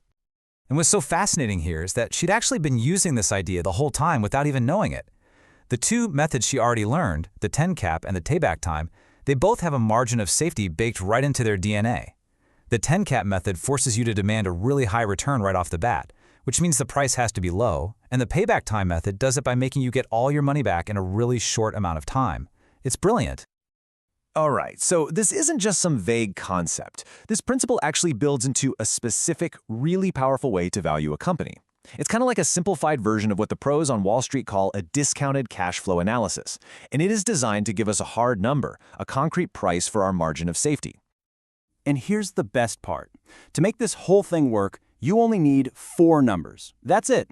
First, earnings per share, or EPS. Super easy to find online. Then you need a growth rate and a future PE ratio, which are basically your best educated guesses. And finally, you need something called the MAR, which is just the return you demand on your money. Now that last number, the MAR, or minimum acceptable rate of return, this one is the key to the whole puzzle. And for our purposes, it's a constant. It is always 15%. Now why 15%? Well, because investing in an individual stock is risky, right? And we have to get paid for taking on that risk. A 15% annual return is a really high bar, and it forces us to be disciplined and only buy things when they are dirt cheap. So here's how we put those 4 numbers together. It's a simple 4-step process. Step 1, you project the company's earnings out 10 years from now. Step 2, you estimate what the stock price will be in 10 years based on those future earnings. Step 3, you work backward from that future price to figure out what you'd have to pay today, the sticker price, to get your 15% a year. And finally, step 4, and this is the most important part, you take that sticker price and you chop it in half. That is your margin of safety price. That's the price you're willing to pay. Now this is where the math gets, well, kind of magical and surprisingly easy. You see that complicated sounding discounting thing in step 3? Well, when you're using a 15% return over 10 years, the math always simplifies to just dividing by 4. So to get today's sticker price, all you do is take your future price from 10 years out and divide by 4. That's it. No crazy formulas. It's an awesome little shortcut. Okay, theory is one thing, but now it's time to put this new tool to the test. Let's see how it works on a real company, one that pretty much all of us have heard of, Whole Foods. This is where the rubber really meets the road. So here are the 4 numbers she plugged into the formula for Whole Foods. The EPS, that's straight from the financial reports. Now for the growth rate and the PE ratio, notice what she did. She made really conservative choices, always picking the lower of 2 reasonable estimates. This is so important. When you're guessing about the future, you always want to be cautious. And of course, our MAR is that good old constant, 15%. So she runs the numbers and bam, a new problem, a new challenge. She now has 3 completely different buy prices. The 10-cap method says pay around $29, the margin of safety formula we just learned says about $19, and the payback time method, that comes in way down at just $13. So, what do you do now? Which one is right? And her dad's explanation here is just fantastic. He says this isn't a problem. It's actually the whole point. Each method is like using a different tool to look at the company. One's a telescope, one's a microscope. They aren't supposed to give you the same answer because they are all measuring something different about the business. So let's break that down because this is really the key. The payback time price was super low because Whole Foods was pouring all of its cash into opening new stores, so there wasn't much cash left for owners. The 10-cap price was higher because it looked at current earnings and didn't really care about future growth. And the margin of safety price, that gave a solid, conservative value for the business as a publicly traded stock. It's up to you, the investor, to look at all 3 of those numbers and use your judgment. You see, this whole process, from being terrified of math to learning the principle to actually using the formula on a real company, it ended up being so much more than just a lesson in finance. It was a complete personal transformation. I absolutely love this quote. It just perfectly captures that feeling, right? That feeling of empowerment when you master something that used to scare you to death. She wasn't just learning a formula, she was proving to herself that she could do this, that she could understand this supposedly complex world. And that feeling, well, that's an amazing feeling. But all this new power also came with a huge dose of respect and responsibility. The source gives us this incredible analogy. Opening a brokerage account is like being handed a loaded gun. Wow. It's a tool that has the power to literally change your life, but you have to treat it with caution, with respect, and with a commitment to being safe. You can't just go around clicking buttons and hoping for the best. So, at the end of the day, this journey from math to math proves something really important. Valuing a company isn't some secret code that only Wall Street insiders can crack. It's a skill, and when you have a logical framework like margin of safety, it's way more accessible than you probably think. So, the question this whole story leaves us with is a simple one. You've now seen the path from fear to confidence laid out right in front of you. What's your next step going to be? You know, we all want to make great decisions. I mean, who doesn't? Whether it's with our money, our careers, or just life. But what if I told you that the biggest thing standing in your way isn't how complicated the world is? What if it's the very wiring of your own brain? Well, in this explainer, we're going to tackle that head on. we're going to break down an incredibly powerful technique for beating your own worst enemy, your internal bias. And our story starts right here. Not with some big win, but with a really raw admission of failure from an investor who's just getting her feet wet. And it's a feeling we've all had, right? That gut punch when you realize you've gotten something completely, totally wrong. This single moment of frustration, well, it's what kicks off the journey to discovering one of the most powerful mental tools you can ever have in your toolkit. So what was the culprit behind the screw-up? It has a name: confirmation bias. And for our purposes today, this is the villain of the story. Think of it like a powerful, invisible magnet inside your head. It only pulls in the stuff that proves you're right, and it actively, subconsciously, pushes away anything at all, that suggests you might be wrong. It's sneaky, it's automatic, and man, it can be one of the most expensive mistakes we ever make. So, frustrated, our investor goes to her mentor, who happens to be her dad, a real pro in the field. And she asks him, how do you deal with this bias when you just love a company? And his answer was instant. He goes, oh yeah, wanting a company to be wonderful is a huge problem. It's probably the biggest single problem I face. See, it's that emotional hook, that deep down desire for an idea to be brilliant, that can cloud the judgment of even the smartest people. But here's the thing. He didn't just point out the problem. He gave her his solutions. 2 secret weapons he'd honed over decades to fight this very human tendency. The first was a checklist of expensive errors that he and other great investors have made over the years. And the second, which is the heart of what we're talking about today, is the art of inverting the story. Okay, so theory is one thing, but we need to see how this works in the real world. So let's put this to the test with a case study they looked at, the grocery chain Whole Foods. And to really feel the magnetic pull of confirmation bias, we're going to do exactly what our brains want us to do first. We are going to build the most compelling, positive, exciting story for why Whole Foods looked like an absolutely fantastic investment. And to do that, they used a really structured 3-part method. First, you apply the core investing principles to the business. Second, you boil that entire argument down into 3 crystal clear reasons to buy. And third, you pinpoint the specific event, the thing that created the buying opportunity to begin with. This whole structure is designed to build a really powerful, really convincing case. And honestly, it is so easy to fall in love with a story. Look at this. You've got a company that's simple to understand. They're the #1 organic grocer, period. A mission you can get behind. Good, ethical, sustainable food. It's got a powerful competitive advantage, what investors call a moat. Its brand was basically the definition of quality. And the cherry on top, it was still run by its passionate founder, John Mackey. I mean, it just ticks every single box for a wonderful investment. So, that beautiful story gets distilled down into 3 simple, powerful arguments. 1, the founder's a genius, so the management is a huge plus. 2, the brand is untouchable, which means profits are going to be safe. And 3, the entire organic food industry is just exploding, which will act like a massive tailwind for the company. See how clean that is? How compelling it sounds? This is confirmation bias in action, tying everything up in a perfect little bow. And just when we are totally sold, completely convinced we found the perfect idea, we bring in the antidote. This thinking comes from the legendary investor Charlie Munger, who himself was quoting a brilliant mathematician, Carl Jacobi. And the principle is simple, but it is so profound. Invert. Always invert. Instead of working so hard to prove your ideas right, you have to do the opposite. You have to assume it's wrong and try with all your might to prove that. Now this is the hard part. This is the part our brains just hate. You've just spent all this time building up this beautiful idea, this baby, getting all excited about it, and now you have to try and destroy it. The goal is no longer to find reasons you're right. The goal is to become a ruthless prosecutor of your own argument and prove the exact opposite is true. All right, let's start with reason number 1, management. The positive story was that the founder, John Mackey, was this huge asset. The inversion? Well, Mackey's getting older. He's not going to be there forever. And the new team, the people meant to succeed him, they've already shown they just aren't him. All of a sudden, what looked like a huge strength gets flipped on its head and becomes a pretty significant risk.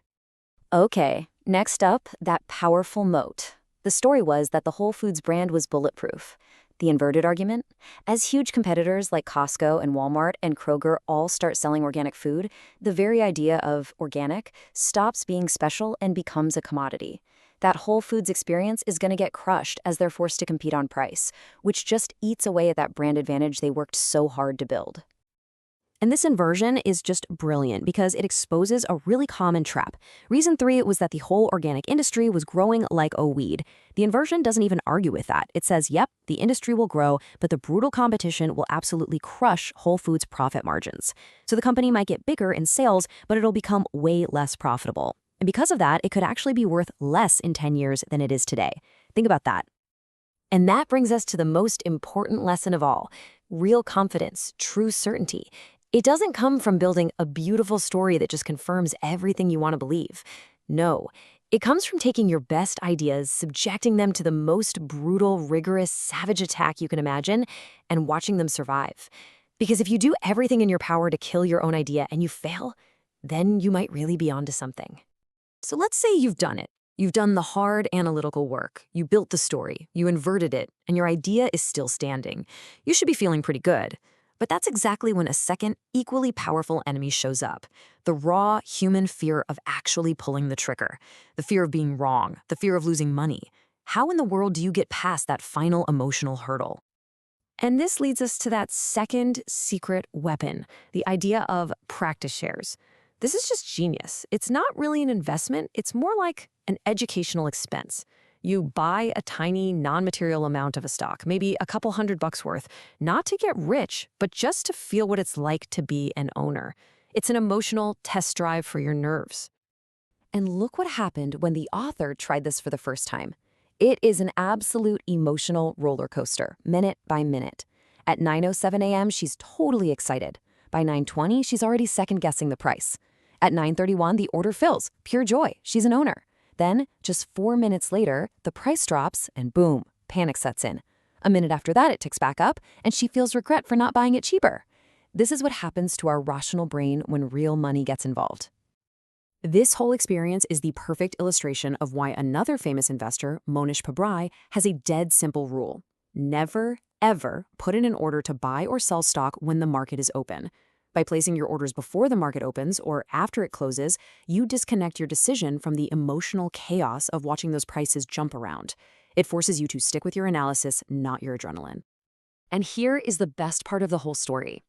After she explained her practice shares idea to her mentor father, who at first kind of dismissed it, he later came back and admitted something incredible. He does the same thing. He said he often buys a really small position in a company just to see how it feels. Owning even a tiny piece of it, he said, makes it real. It helps him understand it in a completely new way. So yeah, even the pros need an emotional test drive.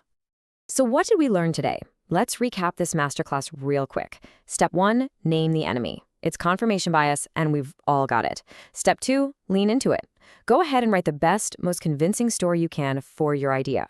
Step 3, invert. Become your own harshest critic and try to tear your own argument to shreds. And finally, step 4, if your idea actually survives that attack, take it for an emotional test drive with a small stake to get over the fear of taking action. And that really brings us to the final thought here, because this isn't just about investing, right? This is a tool for life. We all have these powerful stories we tell ourselves about our jobs, our relationships, our most deeply held beliefs. So the question I want to leave you with is this. What story in your life is so compelling, so comfortable, that you've never, ever dared to try and prove it wrong? All right, let's talk about one of the biggest challenges every investor faces, especially when you're starting out. It's that feeling, that constant nagging pressure that you need to be doing something, that you need to buy something right now. But what if I told you the real secret to great investing isn't about jumping in? What if it's about knowing exactly how and when to wait? Let's get into it. Man, this quote just hits the nail on the head, doesn't it? I think we've all been there. You feel that itch, that impatience. You're done with the practice runs, you've read the books, and you just want to get in the game. You want to buy something, anything. And look, that feeling is completely human, but let me tell you, it is one of the most dangerous emotions you can let guide your investment decisions. And that really puts us at the heart of the investor's dilemma. It's this constant tug of war between patience and pressure. You've got this little voice of wisdom on one shoulder telling you to wait for that perfect pitch. But then you've got this much louder voice on the other shoulder screaming that you're missing out, that you need to make a move to be a real investor. This tension, this is exactly where most of the mistakes happen. So how do we solve this? Well, it starts by getting crystal clear on the difference between two very different roles. See, a true investor, They're like a patient hunter. They've done their homework, they know exactly what company they're looking for, and they will wait, sometimes for years, for that perfect moment to strike. A speculator, though, they're just following the herd. They're buying because a stock is hot, because everyone else is piling in. They're driven by that fear of missing out. It's all just a reaction to noise, not to a real signal. And this is the bottom line, right here. If you're buying something just because you feel like you have to, you're not investing. You're not making a calculated decision based on the actual value of a business. You're just placing a bet. You're speculating that the crowd is right. But real investing is a discipline. It's about completely separating your decisions from the emotional chaos of the market. And to do that, you need a different kind of strategy altogether. So what's the solution? Well, it's this incredibly powerful and, frankly, counterintuitive idea called antifragile investing. Now think about this. Instead of just building a portfolio that you hope can survive the next market crash, what if you built one that actually gets stronger from it?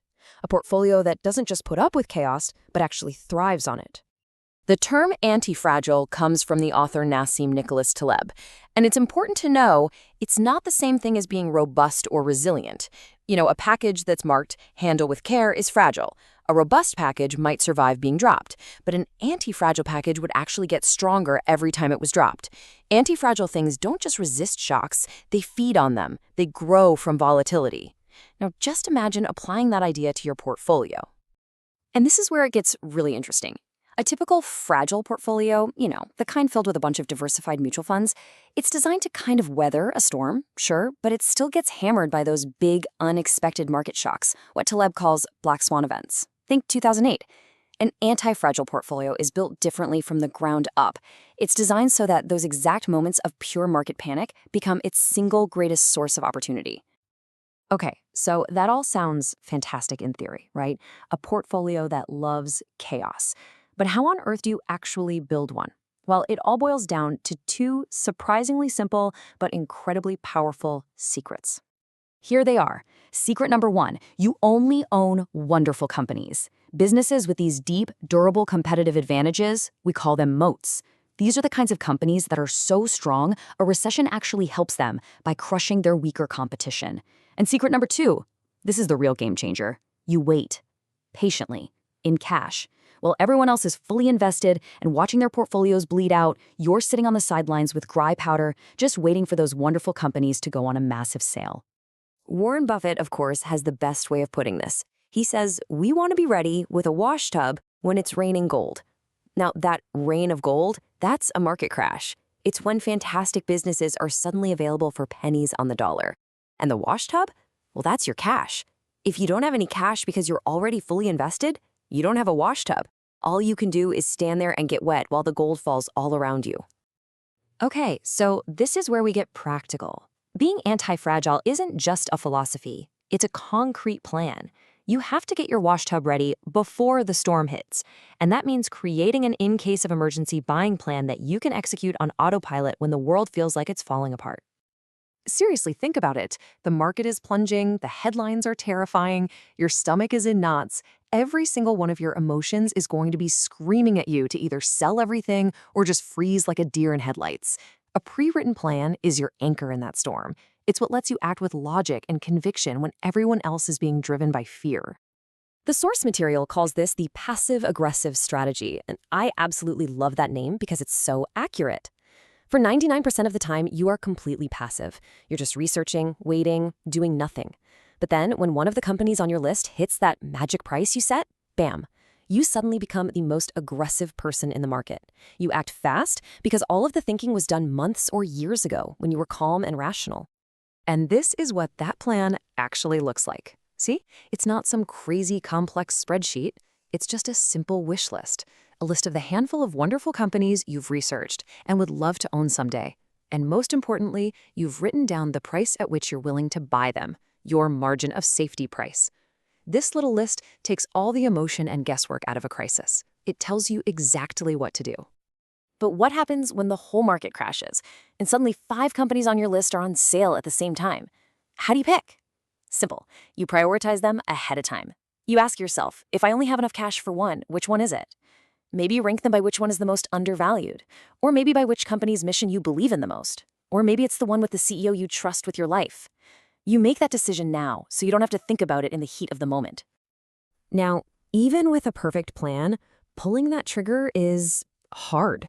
It's an unwritten rule of investing that the second you buy a stock, it's going to drop even further. So, to handle that reality and even use it to our advantage, we can use a really smart technique called the tranche method. And don't let the fancy word fool you. Tranche is just a French word that means a slice or a portion. So instead of dumping all your money into a company at once, you break up your investment into smaller, more manageable pieces. It's a systematic way to take the emotion out of buying. Here's the playbook. You decide how much you want to invest in a company in total, and you divide it by 4. When the stock hits your buy price, you buy that first 25% slice. Then you wait. If the stock drops, say another 10%, great, you buy the second slice. It drops again? Fantastic, you buy the third. And for that very last slice, you wait for the stock to stop falling and show some signs of life. Then you buy your final 25%.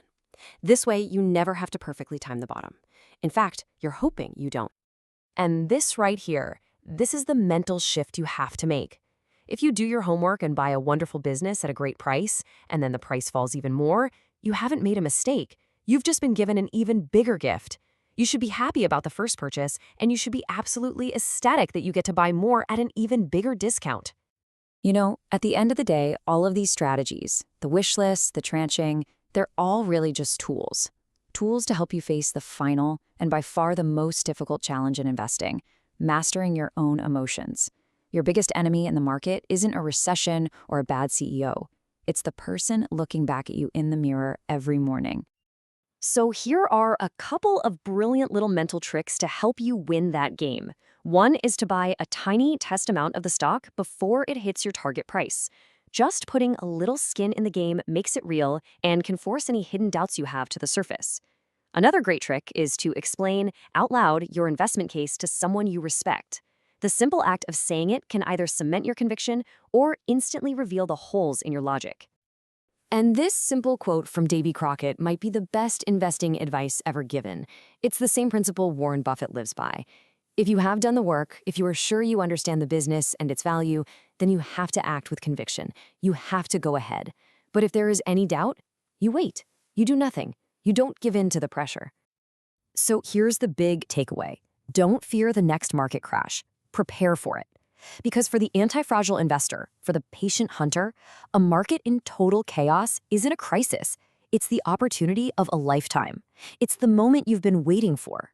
So the only question left is, when that moment comes, will you be ready? You know, for any investor, there's that real thrill of the hunt, right? You do the research, you find a great company, and you finally pull the trigger and buy. But that excitement, it's almost immediately followed by a much harder, way more critical question. When is the right time to sell?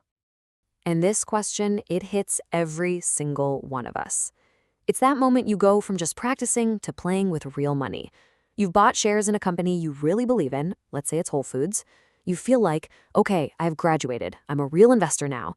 And then it hits you. Usually at a quiet moment, maybe you're sitting around the Thanksgiving dinner table, you've figured out how to buy, but the entire other half of the game, selling, it's a total mystery. So here's the game plan for today. We're going to walk through the entire philosophy of selling. We'll tackle that huge paradox from the investing legends. We'll define the single most important reason you should ever hit the sell button. We'll see how great companies can actually pay you back your own money. And then we'll lay out the practical homework to stay on top of it all. So let's go back to that Thanksgiving dinner for a second. The excitement of making your first real investment is still fresh. You feel confident, maybe even a little bit smart. You've done the work, you've pulled the trigger, and then that little voice of doubt starts to creep in. And look, here's the truth of it. Buying is usually the easy part. It's an act of optimism, of looking to the future. Selling, on the other hand, well, that's way more complicated. It might mean admitting you made a mistake, or it might be about locking in a profit, or maybe it's about recognizing that the world itself has changed. Knowing when to let go, that's the real mark of a savvy investor. Now, if you go looking for advice on this from the investing greats, you're likely to hear some very confusing wisdom. And it usually starts with the Oracle of Omaha himself, Warren Buffett. This right here, this is the core philosophy. When you buy a truly wonderful company at a fair price, you shouldn't even be thinking about when you're going to sell it. Not ever. The mindset has to be that you're a permanent business owner, because that incredible power of compounding, it only works if you let it run for a long, long time. It forces you to take the act of buying very, very seriously. And here is the big paradox that trips everybody up. You hear him say, never sell. But then you look, and Buffett and other great investors, they sell stocks all the time. So what's going on? Are they hypocrites? Is the advice just some kind of metaphor? What gives? Well, the answer is actually incredibly simple and kind of beautiful. The decision to sell has nothing to do with how long you've owned the stock or what the market is doing on any given Tuesday. Nope, you sell for one reason and one reason only. The fundamental story of the business you invested in has changed for the worse. I mean, if it hasn't, why on earth would you sell a great business? Okay, so let's really dig into this idea of the story, because this is the absolute key to everything. What does it actually mean for a company's story to change? And as we're about to see, why is it more important today than ever before to be watching for these changes? Just look at this chart. It kind of shows you how fragile even the biggest, baddest companies have become. 100 years ago, if you were a top company in the S&P 500, you could expect to be around for nearly 70 years. Today, that lifespan has plummeted to just 15 years. That's creative destruction in action. New ideas, new tech, they're just replacing the old guard faster than ever. For us as investors, that means the story can change in a heartbeat, so you have to be paying attention. So when we talk about the story changing, it really boils down to three main triggers. First, the company's moat, its competitive advantage, gets breached. A perfect example is how ride-sharing apps just totally rewrote the story for car rental companies. Second, the management team goes sideways. Maybe they take on a mountain of debt or their integrity is suddenly in question. And third, the stock price itself just becomes completely irrational. It gets so high that it's totally disconnected from the reality of the business. And this is just a brilliant way to think about those moats. You know the story. Bill Gates was telling Buffett he had to get into computers because they were going to change everything. And Buffett's reply was perfect. He was making a point. Some business models, like Wrigley's chewing gum, are just incredibly resistant to technological change. Your job as an investor is to figure out just how vulnerable your company's story is to being disrupted. All right, now let's build on that. One of the real secrets to holding on for the long term and to sleeping well at night is this idea of getting your initial investment back from the company itself. Think of it like the business is paying you back piece by piece while you still get to keep your ownership stake. So to get this, we just need one key term, basis. Your basis is simply the total amount of your own capital that you have tied up in a stock. The goal, over many, many years, is for the company to pay you back that initial investment, which reduces your basis and therefore reduces your risk. Ideally, all the way down to zero. The most direct way this happens is through dividends. It's just simple math, really. Let's say you invest $10,000. That's your basis. Now, if the company mails you a check for a $100 dividend, you just subtract that from your investment. Your new adjusted basis is now $9,900. You've literally gotten a piece of your own money back, which lowers your risk. Now, companies have two main ways to return their extra cash to you, the owner. The first is dividends, which we just talked about, cash directly in your pocket. The second way is through stock buybacks. That's where the company uses its cash to buy its own shares from the open market, which reduces the total number of shares out there. And as you can see, there are also different tax implications, with buybacks sometimes being a bit more tax-friendly. To really get your head around buybacks, let's use a simple, kind of fun analogy. Think of the Spice Girls. Back when there were 5 of them. Just imagine they're a company, and each of the 5 members owns an equal 20% stake in the whole enterprise. Okay, you got it? 5 members, 20% each. Now, imagine Gary Hollowell decides to leave the group. In business terms, the company just bought back her 20% share and retired it. So what happens to the others?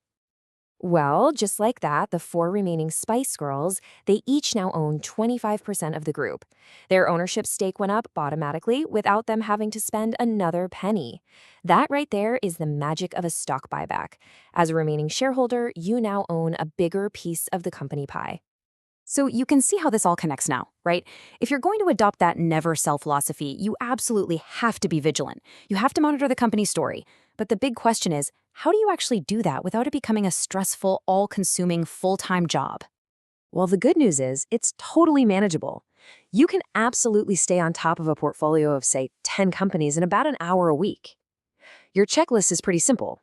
Glance through the quarterly and annual reports, keep up with the industry news, set up some email alerts so you don't miss big announcements, listen to the quarterly shareholder calls, and hey, why not track the 13F filings to see what the big shot investors are doing with their money? All right, let's bring all this home. We've talked about the philosophy, the specific triggers for selling, and the practical homework you need to do. But applying all these rules day in and day out really requires a certain mindset. And this quote just says it all, doesn't it? The rules we've talked about are straightforward. They're not complex math or anything, but that does not make them easy to follow. Resisting that urge to sell when everyone is panicking or to chase some hot stock that's going to the moon, that takes real discipline. And that kind of emotional control, it only comes with practice and experience. So in the end, it all comes down to this one single, powerful question, and it completely reframes your relationship with your investments. You are not a trader of little stock tickers on a screen. You are an owner of a business. And as an owner, asking yourself, has my company's story changed? Well, that's the only thing you ever need to do to know when it's time to sell. All right, welcome. What we're going to talk about today is a story of profound change. And look, this isn't just about spreadsheets or picking stocks. This is the story of a one-year journey that completely turned a life around, all by facing one of the biggest sources of anxiety for so many of us, money. It's about how someone went from being paralyzed by financial fear to finding real, genuine freedom. You know, to really get this, let's start at the end. This one sentence right here, that's the destination. That's what this whole story is building towards. And notice what it says and what it doesn't. The freedom didn't come from some stock that went to the moon. It came from conquering the demons inside that kept her feeling trapped.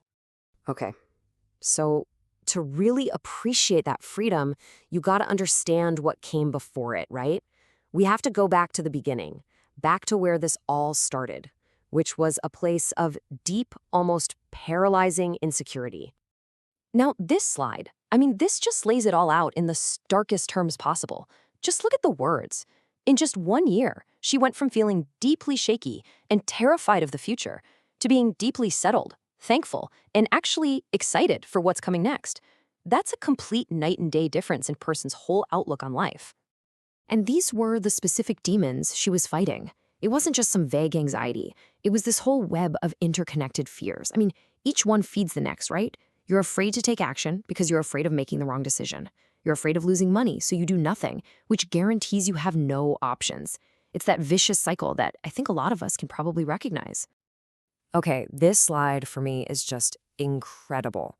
It captures this total 180 in her thinking. She went from being terrified of a market crash, that classic stuff your money under the mattress instinct, to actually hoping for one. Now, it's not because she wanted chaos. It's because she finally had a plan. A market downturn was no longer a threat. It was an opportunity. She literally turned her biggest fear into her greatest advantage. So that begs the question, right? How in the world do you make that jump? How do you get from that place of total paralysis to a place of confident action? What was the bridge that let her cross that enormous gap? Well, the answer, it wasn't some magic bullet or secret stock tip. It wasn't some complicated algorithm that was going to make her rich overnight. No, it was something way deeper, a complete change in her mindset, a whole new way of thinking that she called her investing practice. And this is the key. She stopped thinking about investing like it was this big, scary test, pass or fail. Instead, she started treating it like learning to play the guitar. You don't pick up a guitar and expect to be a rock star the next day. You know you're going to hit wrong notes. You show up and you practice. And that simple change in thinking took all the pressure off and finally made it okay to start. And she didn't do this all by herself. It was all built on mentorship, specifically with her dad. And what's really beautiful here, the totally unexpected part, is that the process of working together on this, of building that trust around such a tough subject, it actually healed their relationship. The practice became about so much more than just money. Now, to get there, she had to go through this pretty tough learning curve. See, for most of her life, like a lot of us, she was unconsciously incompetent. You don't know what you don't know. The hardest step, the bravest one, was moving to consciously incompetent.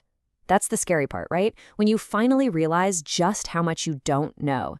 It's painful, it's humbling, but it is the only way to get to the other side, where real competence is. And here it is. This was the big discovery. This was the antidote to that entire landscape of fear we were just talking about. Knowledge didn't just get rid of her fear, it completely transformed it. Fear stopped being this big wall that screamed stop, and it turned into a guide that just whispered, hey, be careful here, maybe think about this. So this practice wasn't just about feeling better. It gave her real, actual tools she could use. She learned how to value companies, how to build a portfolio that could withstand shocks, and, this is so important, how to have a plan for when things go wrong. And that is what gave her that rock-solid confidence, the knowledge that even if she made a mistake, she was going to be okay. Okay, so this is where things get really interesting. Because the biggest payoffs from all this work, they had almost nothing to do with the money in her bank account. And this was the light bulb moment for the whole thing. She finally understood that all that anxiety she was feeling wasn't really about dollars and cents. It was all tangled up with her emotions, her family history, her own sense of self-worth. To fix her money problems, she had to start by doing the work on the inside first. And just look at what happened when she took control of that inner world. She started making these huge, life-changing moves on the outside. She quit the high-stress job, she sold her condo to wipe out her student loans, her actual physical health got better, she even moved in with her mom, which some people might see as a step backward, and in that moment, she felt more free and more successful than she ever had before. So let's just say it again, because this is the whole point. True financial freedom for her, it wasn't a number, it wasn't a certain amount in the bank. It was a state of being. It was the peace that comes from taking control, from facing your fears, and from building a life that actually matches your own values. All right, so what does all this mean for us? For you? Well, her journey isn't just an inspiring story. It's kind of a blueprint, a way of thinking that you can use to build your own path forward, whatever that might be. Okay, so it's one thing to do this for a year, right? But how do you keep it going for life? For her, the answer was a simple but really powerful tool, a checklist. Because when those old fears and worries start to creep back in, and they will, the checklist is like an anchor. It's a stabilizing force that grounds her in a clear, rational process. And this is what that ongoing practice looks like. It's not complicated, it's just a system. It's about staying on top of the facts, staying grounded in why she invested in the first place, keeping an eye on the big picture, and maybe most importantly, just staying curious and committing to always be learning. You know, her dad said something to her that it sums up the whole goal perfectly. You can learn the basic principles from other people, sure, but you have to run them through the filter of your own life, your own values, your own personality, until what you've built is uniquely and authentically yours. When you get right down to it, her story isn't really just about investing, is it? It's an invitation. It shows that taking deliberate, conscious control of one area of your life can unlock freedom in all the others. The year of investing practice might be over for her, but the new life she built is just getting started. So the question to leave you with is this: what will your practice be?